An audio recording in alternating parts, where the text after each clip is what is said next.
उत्तर प्रदेश में एक महिला थी इमराना, जिसके साथ उसके ससुर ने बलात्कार कर दिया। एक मौलवी साहब ने फतवा दे दिया था कि अब आज से वो अपने ससुर की पत्नी और पति की मां हो गई थी। जरा गिरफ्तार करना तो छोड़िए, जिनकी बात आपने कही गुजरात में तो 14 साल जेल काट के, अरे गिरफ्तार करना छोड़िए, मौलवी साहब के सजदे में भी कोई कमी आई थी?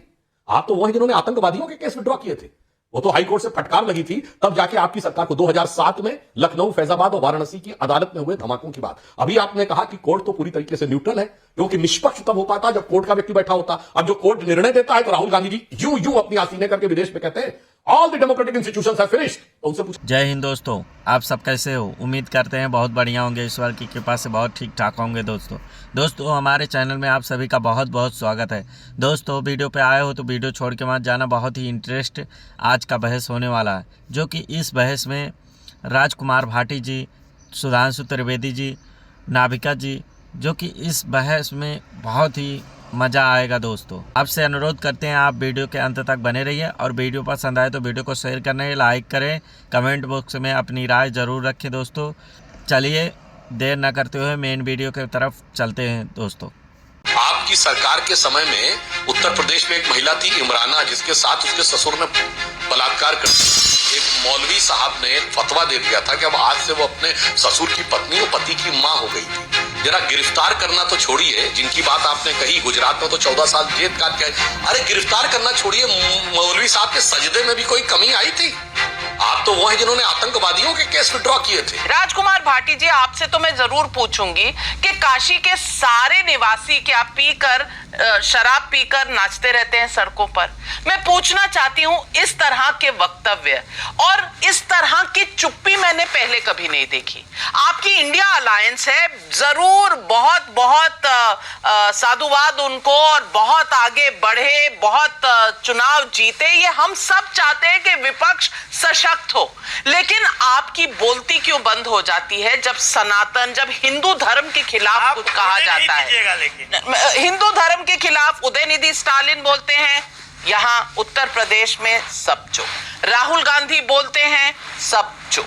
ऐश्वर्या राय के बारे में बोलते हैं तो अखिलेश जी ने, मैंने सवाल पूछा तो उन्होंने कहा गांधी जी के 3 बंदर की तरह हम ऐसे ही चलते हैं। राजकुमार भाटी जी, मैं पूछना चाहती हूं, अब भी चुप रहेंगे जब हिंदू धर्म का नाम लेकर शक्ति के बारे में जो राहुल गांधी ने कहा, और बाद में पलट कर सफाई दी कि मैं तो धार्मिक बात ही नहीं कर रहा था? अरे भाई, लड़ाई अगर मोदी से है तो मोदी से लड़िए, जरूर लड़िए। आप हिंदू धर्म को बीच में क्यों लाते हैं? नहीं, सच्चाई ये है कि राहुल गांधी ने बिल्कुल ठीक कहा है। 2024 का जो चुनाव है वो 2 शक्तियों के बीच में है। एक तरफ इंडिया गठबंधन की जो दैवीय शक्ति, जो सात्विक शक्ति है, जनशक्ति है, वो है, और दूसरी तरफ जो एनडीए की आसुरी शक्ति है, जो झूठ और पाखंड की शक्ति है, जो हर संस्था को मुट्ठी में रखना चाहती है। ये वो शक्ति है कि जो 6 साल तक एक असंवैधानिक वसूली गिरोह चलाती है देश में। बड़े बड़े कारपोरेट घरानों को धमका धमका के चंदा वसूल करती है। जो इलेक्ट्रल बॉन्ड खरीद कर दे देता है उसे बड़े बड़े कॉन्ट्रैक्ट दिए जाते हैं, जो नहीं देता उसके घर पे ईडी भेज दी जाती है, इनकम टैक्स भेज दिया जाता है। ये वो आसुरी शक्ति है जो इलेक्ट्रल बॉन्ड देने के बाद मुकदमे खत्म हो जाते हैं, उनकी जांच बंद कर दी जाती है, जो नहीं देते हैं उनके खिलाफ कार्रवाई चलती रहती है। ये वो आसुरी शक्ति है कि हम नाविका जी के शो में जब बोलते हैं तो हमारे लिए तो टाइमर लगा दिया जाता है, और 2 मिनट पूरे होने पर तुरंत टोक दिया जाता है कि टाइम पूरा हो गया। लेकिन बीजेपी के प्रवक्ता 5 मिनट तक प्रवचन करते रहे तो बिल्कुल शांति से सुना जाता है। ये वो आसुरी शक्ति है जो मीडिया को भी संचालित करती है, जिसने चुनाव आयोग को भी अपने मुट्ठी में ले लिया है। चुनाव आयुक्त कौन बनेंगे ये मोदी जी तय करेंगे।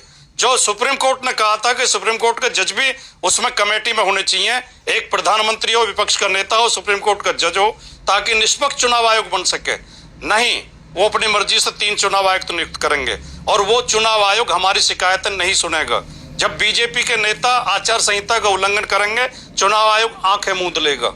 अगर ये नारी शक्ति से इसको जोड़ रहे हैं, नारी शक्ति अगर इतना उन्हें खराब लगता है, तो जब बेटियों के साथ रेप करने वाले लोगों को जेल से रिहा किया गया बीजेपी की सरकार के द्वारा, और बीजेपी के लोगों ने उनकी आरती उतारी, उनके पैर छुए, उनके तिलक किए, तब मोदी जी को बुरा क्यों नहीं लगा?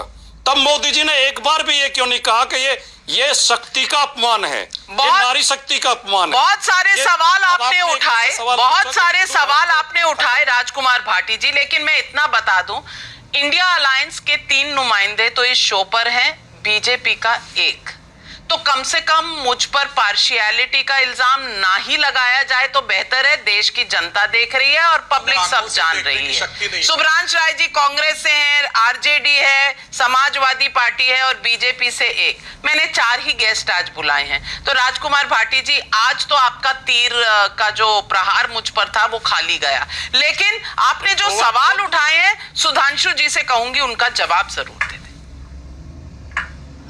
नहीं, मैं दो वाक्य नाम क्या जी, अगर मुझे इजाजत है तो अब आपको रुकना पड़ेगा, अब आपको रुकना पड़ेगा राउंड 2 के लिए। वैसे मैं दर्शकों से कहूंगा कि अभी 8:22 हुआ है और अब तक की डिबेट में देख लें कि डिजिटल जमाना है कि भाजपा को ज्यादा समय मिला है या विपक्ष को, मगर इसका मतलब इन लोगों में आपस में एक दूसरे के प्रति इतनी ईर्ष्या है कि वो दूसरे को मिले गए समय को अपने में काउंट नहीं करना चाहते, तो क्या गठबंधन मिलकर लड़ेंगे, साफ हो जाता है। मगर मैं एक बात कहना चाहता हूं, अभी राजकुमार भाटी जी ने जो बातें कही उसका जवाब देने से पहले गंभीर बात कहना चाहता हूं। राहुल गांधी ने कहा हिंदू धर्म में एक शक्ति है। मान्यवर, सिर्फ हिंदू धर्म में एक शक्ति है। सिर्फ दुनिया में हिंदू धर्म और भारतीय संस्कृति ऐसी है जहां ईश्वर में स्त्री तत्व को स्थान दिया गया है। मैं चुनौती से कहता हूं, ये दुनिया में कोई दूसरी धर्म संस्कृति बता दे, बाकी सारे धर्म संस्कृतियों में ईश्वर सिर्फ पुरुष है, सिर्फ और सिर्फ पुरुष है, स्त्री तत्व का कोई स्थान नहीं है। वेस्ट में तो थियोलॉजियंस ने यह तक कहा कि महिलाओं में जान नहीं होती है, तो कहीं पर विचक्राफ्ट एक्ट था वगैरह वगैरह वगैरह। तो कम से कम ये ईमानदारी से कहिए, हमारे यहाँ सदैव शक्ति को साथ रखा गया। हमारे यहाँ सीताराम कहा गया, गौरी शंकर कहा गया, लक्ष्मी नारायण कहा गया, भवानी शंकर कहा गया, राधे कृष्ण कहा गया, माता पिता कहा गया। हमारे यहाँ गीता भी माता, गंगा भी माता, भारत भी माता है, गाय भी माता है। इसलिए दुख की बात यह है कि जिन्हें भारतीय संस्कृति के बारे में पता नहीं होता है, जो सीमेटिक थॉट से देखते हैं। यहां मैं एक और बात भी कहना चाहूंगा, आज कांग्रेस के सामने समस्या जानते क्या है? एक विराट गांधीवादी विचारों से जो कभी शुरू हुई थी स्वतंत्रता आंदोलन के समय, आज गांधीवाद को पूरी तरह छोड़ दिया और वामपंथियों के ऐसे पकड़ जाल में आके फंस गए हैं कि ये लेफ्ट साइड से पर्ची आती है और वो उस पे लिख के जो लेफ्टिस्टों के चक्कर में पड़ गए हैं, तो राइट डायरेक्शन इनसे पूरी तरीके से खो गया है। परंतु जो पुरानी बातों को पुनः रिपीट करके राजकुमार भाटी जी ने जवाब देना चाहा, तो मैं उसका भी जवाब देना चाहता हूं।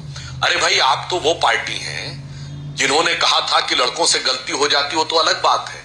आपकी सरकार के समय में उत्तर प्रदेश में एक महिला थी इमराना, जिसके साथ उसके ससुर ने बलात्कार कर दिया। एक मौलवी साहब ने एक फतवा दे दिया था कि अब आज से वो अपने ससुर की पत्नी और पति की मां हो गई थी।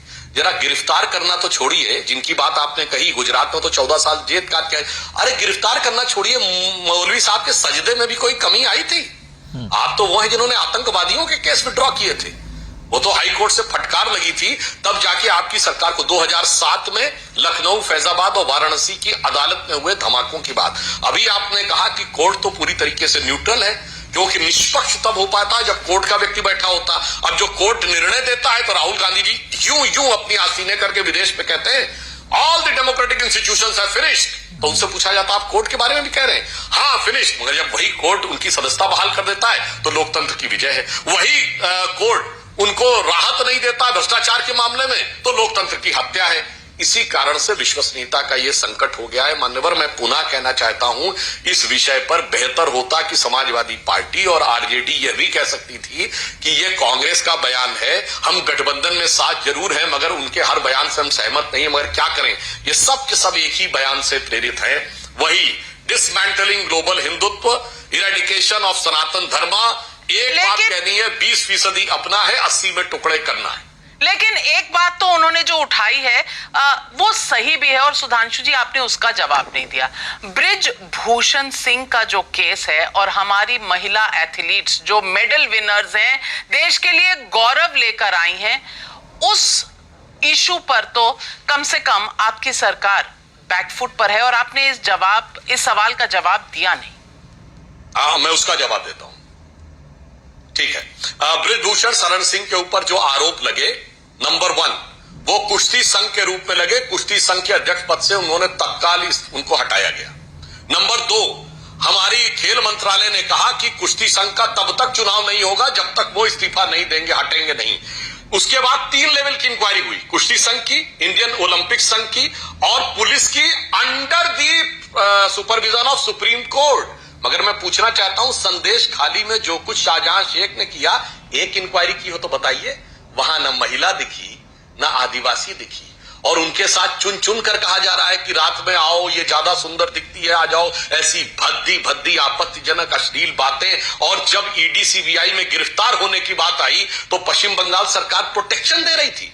मैंने पुनः कहा, ब्रजभूषण शरण सिंह तत्काल हटे, 3 लेवल की इंक्वायरी हुई, 1 लेवल की चू वाली इंक्वायरी भी बता दें शाहजहां शेख के खिलाफ। आपकी सरकार के तो दोस्तों, हमें उम्मीद है कि आप वीडियो के अंत तक बने रहे होंगे। अगर बने रहे होंगे तो आपको बहुत बहुत धन्यवाद दोस्तों। वीडियो कैसा लगा, वीडियो के कमेंट बॉक्स में कमेंट करके बता सकते हैं आपको वीडियो कैसा लगा। अगर वीडियो पसंद आया तो वीडियो को शेयर करें, लाइक करें, कमेंट बॉक्स में अपनी राय ज़रूर रखें और चैनल के बेल आइकन प्रेस करके रखें ताकि हम ऐसा ही नई वीडियो जैसे अपलोड करें चैनल पर वैसे आपके पास उनको नोटिफिकेशन पहुंचे और आप उस वीडियो को देख सकें। दोस्तों, राजकुमार भाटी का कैसा रहा बहस और सुधांशु त्रिवेदी जी जो जवाब थे उनके बारे में क्या कहना चाहते, नाविका के बारे में क्या कहना चाहते हैं। राजकुमार भाटी जी ने तो भड़क के बोले कि आप सब इन्हीं का पक्ष का काम करते हो, हमें 1 मिनट देते हो तो उनको 2-3 मिनट देते हो, हमें बीच में टोक देते हो। आप इनके बारे में क्या कहना चाहते हैं, आपकी राय कमेंट बॉक्स में आप रख सकते हैं। दोस्तों, अगर वीडियो पसंद आया तो वीडियो को शेयर करें, लाइक करें, कमेंट बॉक्स में अपनी राय ज़रूर रखें। चलिए मिलते हैं किसी और नए वीडियो में, तब तक के लिए जय हिंद, जय भारत, जय श्री राम, राधे राधे।